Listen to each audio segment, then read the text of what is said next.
시청자 여러분 안녕하십니까? BOA 뉴스투데이 시작합니다.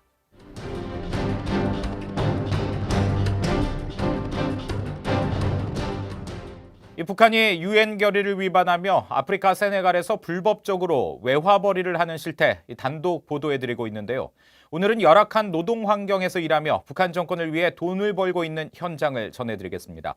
세네갈 현지에서 함지아 기자가 취재했습니다. 세네갈 다카르 도심에 있는 고급 주택단지 내 위치한 북한 노동자들의 숙소입니다. 건물은 구조물에 시멘트를 바른 임시 형태로 화장실과 세면시설이 숙소 안에 있지 않고 다른 건물에 있어 북한 노동자들은 건물 밖으로 나와 출근 준비를 해야 합니다.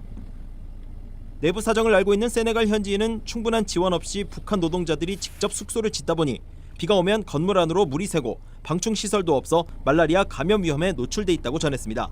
또 북한 노동자들은 외부와는 철저히 차단된 생활을 한다면서 한 달에 한 번 시장에 나가 중고 옷가지 등을 구매하는 경우를 제외하곤 외출은 전혀 없다고 말했습니다. 북한 노동자들은 자신의 근로시간이 주 6일, 하루 7, 8시간이라고 말했습니다. 9시부터 10시? 네. 12시부터 10시. 점심 식사하시고? 네, 2시간. 현지인들을 통해 확인한 결과 북한 노동자들이 받는 임금은 매달 $100 정도, 세네갈 현지인들 임금의 절반 수준이었습니다. 제재 대상인 만수대 창작사에서 이름만 바뀐 북한의 코르만 컨스트럭션은 이들 노동자들을 통해 수백만 달러를 벌어들이고 있지만 북한 당국에 상납하면서 정당한 노동의 대가를 주지 않는다는 겁니다. 세네갈은 현재 건설 경기가 활기를 띠고 있습니다. 이에 맞춰 북한 노동자들도 호텔과 주택 등 여러 건설 프로젝트에 투입되고 있습니다. BOA는 이번 사안에 대한 세네갈 정부의 입장을 듣기 위해 세네갈 외무부를 찾아갔습니다. 그러나 세네갈 정부 측은 대부분 모른다는 입장이었습니다. This is something very totally new that you're getting informed. Your contact is? 국제사회는 북한 정권이 이렇게 벌어들인 돈을 범죄 자금으로 사용한다고 지적하고 있습니다. 미국 정부는 지난 6월 발표한 2019 인신매매 보고서에서 북한을 최하위인 3등급으로 분류하면서 해외 노동자를 착취하는 나라로 지목했습니다. 세네갈 다카르에서 BOA 뉴스 함지아입니다. 포괄적 핵실험 금지 조약 당사국들이 안보리 대북 결의의 전면적인 이행과 북한의 완전한 비핵화를 촉구하는 선언문을 채택했습니다.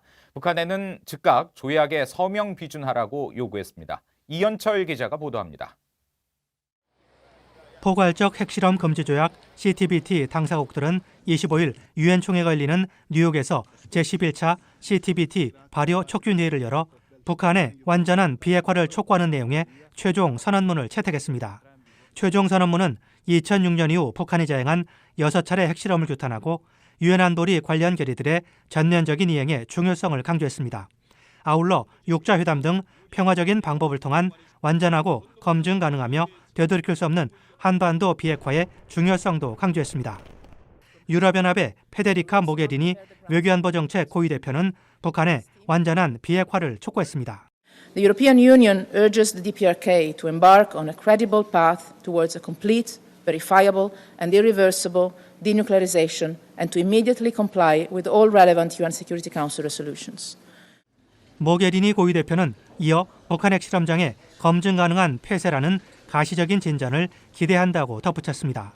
스웨덴의 안린데 외무장관은 북한의 CTBT에 서명 비준하라고 촉구했습니다. This would constitute a clear demonstration of the DPRK commitment towards peace, security and denuclearization of the Korean peninsula. 한국은 북핵 문제가 여전히 비확산 체제의 중요한 도전 과제지만 외교적으로 해결할 기회가 생겼다고 말했습니다. But the 3 inter-Korean summits and 2 U.S. DPRK summits in the past year has opened an unprecedented window of opportunity to resolve the North Korean nuclear issue through dialogue and diplomacy. 강 장관은 현재 진행 중인 외교적 과정을 통해 한국은 한반도의 비핵화와 항구적인 평화를 달성하기 위해 노력할 것이라며 이에 대한 국제적인 지지를 촉구했습니다. BOA 뉴스 이현철입니다. 일본과 호주 외교장관이 회담을 열고 북한 비핵화 달성을 위한 긴밀한 협력을 재확인했습니다. 모테기 도시미스 일본 외무상과 마리즈 페인 호주 외교장관은 24일 유엔 총회가 열린 뉴욕에서 만나 자유롭고 열린 인도태평양 구상에 기초한 협력과 태평양, 남중국해 정세 등에 대해 논의했다고 일본 외무성이 밝혔습니다. 특히 북한의 비핵화 달성을 위해 유엔 안보리 결의 이행의 중요성에 인식을 같이 하고 영내 해상에서 이루어지는 북한의 선박 간 불법 환적 차단에 협력하기로 했습니다. 이와 함께 모태기 외무상은 북한에 의한 일본인 납북자 문제 해결을 위한 호주의 이해와 협력을 요청했고 페인 장관은 지지 의사를 밝힌 것으로 전해졌습니다. 데니얼 러셀 전 국무부 동아태 차관보는 한국 정부가 트럼프 행정부에 북한과 관련된 정확한 정보를 제공해줘야 한다고 지적했습니다. 또 북한 문제의 진전을 위해 미한일 삼각공조가 필수라고 강조했습니다. 러셀 전 차관보를 김칸희 기자가 인터뷰했습니다. 오바마 행정부에서 대북 업무를 담당했던 데니얼 러셀 전 국무부 동아태 차관보는 북한에 대한 한국 정부의 낙관적 평가를 경계했습니다.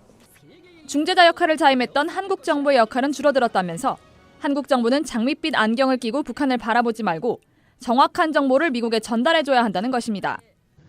I'd also say, Connie, that for South Korea, to help the Trump administration by providing a realistic assessment of what North Korea is doing and what North Korea's motives are, an honest assessment both of North Korea's behavior, the threat that it constitutes, its strategy. 한국 정부나 북한 측이 희망하는 개성공단 재가동 등 남북 경협 재개에 대해서는 시점을 강조했습니다. 북한이 국제적 의무를 다했을 때 가능하다는 것입니다. The real question is it in the interests of the international community to willingly provide Kim Jong-un with financial resources that we know from experience he will apply to programs and to regime activities. 러셀 전 차관보는 이어 미한일 삼각공조를 강조했습니다. 미한일 공조는 북한에 필요한 압박을 가하고 협상장으로 이끌 것이라면서 현재 한일 갈등은 북한 문제 해결은 물론 3국의 공동 이익에도 도움이 안 된다고 지적했습니다.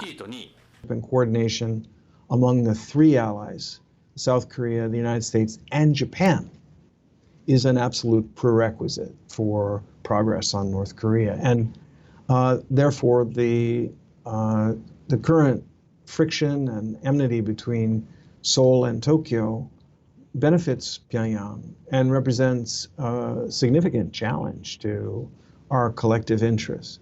북한이 비핵화 협상에 앞서 위협과 장애물 제거를 요구하는 것은 구체적인 비핵화 조치를 피하기 위한 전술로 분석했습니다. 그러면서 미북 실무 협상이 재개되면 북한은 사찰단의 핵시설 접근을 허용하는 구체적인 첫 조치를 취해야 한다고 강조했습니다. VOA 뉴스 김칸입니다. 에릭 웨슬리 미 육군 미래사령부 부사령관이 북한의 지하갱도 내에서의 전투를 상정한 부문에 상당한 투자와 훈련이 이루어지고 있다고 밝혔습니다. 웨슬리 부사령관은 24일 브루킹스 연구소 주최 세미나에 참석해 지하갱도가 많은 북한의 전장 상황에 대비한 투자를 묻는 VOA 기자 질문에 육군의 미래 설계 방향은 러시아와 중국에 초점을 맞추고 있어 지하갱도전은 주요 의제에 포함되지 않았지만 한반도에 적용되는 많은 사례들과 함께 예외로 간주하고 있다며 이같이 답했습니다. 또 직접 갱도를 파고 들어간다는 측면에서 어려운 과제지만 육군 현대와 6대 과제와는 별도로 지하갱도 전투 분야에 상당한 투자가 이루어졌으며 다양한 표적들을 효과적으로 선정하기 위한 인공지능 기술 도입도 서두르고 있다고 말했습니다.